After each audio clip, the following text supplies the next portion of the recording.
வணக்கம்.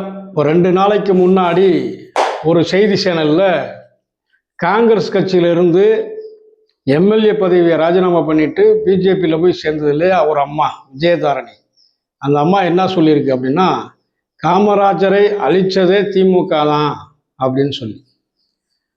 காமராஜர் காங்கிரஸ் கட்சியை சேர்ந்தவர், திமுக அது பெரியாருடைய அந்த நீட்சியில் வந்தது திமுக.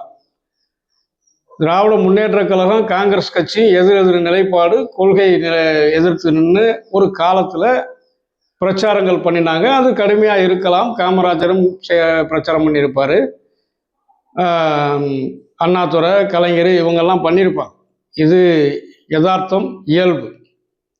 அது அந்த அம்மா எங்கே போய் இருந்துக்கிட்டு சொல்லுதுன்னா, பாஜக கட்சி சார்பில் பேசிக்கிட்டு இருக்கும்போது சொல்லுது. பாஜக கட்சி சார்பில் பேசுறதுனால ஒரு விஷயத்தை நாம் நினைவு கூற வேண்டியிருக்கு. என்ன? பாஜகங்கிற கட்சி உருவாகிறதுக்கு முன்னாடி பாஜகவின் தாய் அமைப்பான ஆர்எஸ்எஸ் அமைப்பு அவங்க பசுவதை தடை சட்டம் கேட்டு போராடுறாங்க. அந்த காலகட்டத்தில் கர்ம வீரர் காமராஜர் இது தவறான செயல், பசு மாடு என்பது ஏழைகளின் விவசாயிகளின் ஒரு அங்கம், வயதான மாட்டை அடிமாட்டுக்கு கொடுப்பது இயல்பு தான், எனவே அந்த சட்டத்தை கொண்டு வரக்கூடாது அப்படின்னு சொல்லி ஐயா காமராஜர் சொன்னார். உடனே அந்த ஆர்எஸ்எஸ் கும்பல் வெகுண்டெழுந்து ஊர்வலமாக சென்று அன்றைய தினத்தில் ஐயா காமராஜர் அவர்கள் டெல்லியிலே அவருக்கு ஒதுக்கப்பட்ட இல்லத்தில் இருக்கிறார். அந்த இல்லத்தை சூழ்ந்து கொண்டு அந்த இல்லத்தை கற்களால் எறிந்து கம்பி கடப்பறைகளால் கதவுகளை உடைத்து பார்த்து முடியாமல் அந்த வீட்டையே தீ வைத்து கொளுத்தினார்கள். அது எப்படி காமராஜர் வெளியே வர முயலும் போது கூட காமராஜரின் உதவியாளர் ஐயா அவங்க மிருகத்தனமா இருக்கிறாங்க, நீங்க வெளியே போகக்கூடாதுன்னு சொல்லி ஒரு ரூம்ல வச்சு அடைச்சி வச்சிருக்காரு.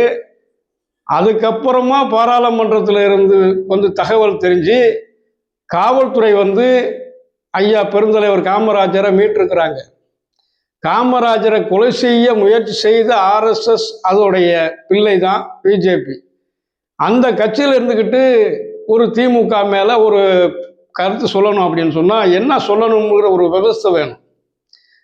கொள்கை முரண்பாடுகளில் 1000 விவாதம் இருந்திருக்கலாம், விமர்சிச்சிருக்கலாம், அரசியலில் பேசியிருக்கலாம். ஆனால் அதை கொண்டு எங்கே ஒப்பிடுறாங்க? கொலை செய்ய முயற்சி செய்த அந்த கூட்டம் காமராஜரை பற்றி பேசலாமா? தப்பு இல்லையா? இன்னைக்கும் காமராஜரை இன்னைக்கு இருக்கிற அரசாங்கம் ஒதுக்கி வச்சிட முடியாது. ஏன்னா கல்வியை ஏழை எளிய குழந்தைகளுக்கு, ஒடுக்கப்பட்ட குழந்தைகளுக்கு போய் சேரணும்னு சொல்லி மதிய உணவு திட்டத்தை கொடுத்து கல்வியை கொடுத்தவர் ஐயா காமராஜர். அப்படிப்பட்டவரை கல்வியே இல்லாமல் இருக்கக்கூடாதுன்னு சொல்லி பறிச்ச அந்த ஆரிய கூட்டத்தினுடைய அமைப்பு தான் ஆர்எஸ்எஸ். அந்த ஆர்எஸ்எஸ் உடைய பிள்ளை பாஜக. அதில் போய்கிட்டு இந்த அம்மா பேசுது. இன்னைக்கு கடந்த காலங்களில் ஐயா காமராஜரும் சரி, தந்தை பெரியாரும் சரி, சமமாக நின்று காமராஜரை ஆதரித்தவர் தந்தை பெரியார்.